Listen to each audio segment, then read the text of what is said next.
നമസ്കാരം, കൊട്ടാരക്കര മീഡിയയിലേക്ക് സ്വാഗതം. യമനിലെ ജയിലിൽ കഴിയുന്ന നിമിഷപ്രിയയെ ഈ മാസം 24 അല്ലെങ്കിൽ 25 തീയതികളിൽ തൂക്കിലേറ്റുമെന്ന് ഗ്ലോബൽ പീസ് ഇനിഷ്യേറ്റീവ് സ്ഥാപകൻ കെ.എ. പോൾ. വിഷയത്തിൽ മാധ്യമങ്ങളെ വിലക്കണമെന്നാവശ്യപ്പെട്ട് അദ്ദേഹം സുപ്രീം കോടതിയെ സമീപിച്ചു. മാധ്യമങ്ങൾ ഈ കേസ് റിപ്പോർട്ട് ചെയ്യുന്നത് അവസാനിപ്പിക്കണമെന്നാണ് ആവശ്യം. നേരിട്ട് ഹാജരായാണ് കെ.എ. പോൾ സുപ്രീം കോടതിയിൽ ഹർജി നൽകിയിരിക്കുന്നത്. പ്രധാനമായും 3 ദിവസത്തേക്ക് മാധ്യമങ്ങളെ നിമിഷപ്രിയയുമായി ബന്ധപ്പെട്ട വാർത്തകൾ റിപ്പോർട്ട് ചെയ്യുന്നതിൽ നിന്ന് വിലക്കണമെന്നാണ് പോളിന്റെ ആവശ്യം.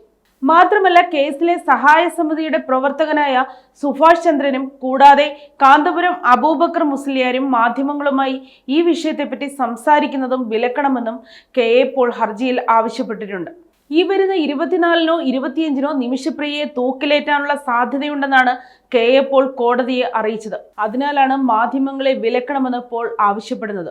നിർണായകമായ ചർച്ചകൾ ഇപ്പോൾ യമനിൽ നടക്കുന്നുണ്ട്. താൻ സുഭാഷ് ചന്ദ്രനിൽ നിന്നും കാന്തപുരത്തിൽ നിന്നും പണം വാങ്ങിയെന്നാണ് പറയുന്നത്. എന്നാൽ ഇവരെ കാണുകയോ അവരുമായി യാതൊരു ബന്ധമോ തനിക്കില്ല. ഇവരിൽ നിന്ന് $1 പോലും താൻ കൈപ്പറ്റിയിട്ടില്ലെന്നും കെ.എ. പോൾ സുപ്രീം കോടതിയിൽ പറഞ്ഞു.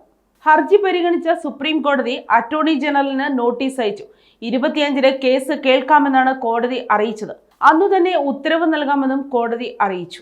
നിമിഷപ്രിയയുടെ മോചനദ്രവ്യത്തിനെന്ന പേരിൽ വ്യാജ പണപ്പിരിവ് നടത്തുന്നു എന്നാരോപിച്ച ഇവാഞ്ചലിസ്റ്റും ഗ്ലോബൽ പീസ് ഇനിഷ്യേറ്റീവ് സ്ഥാപകനുമായ കെ.എ. പോളിനെതിരെ പരാതി ഉയർന്നിരുന്നു.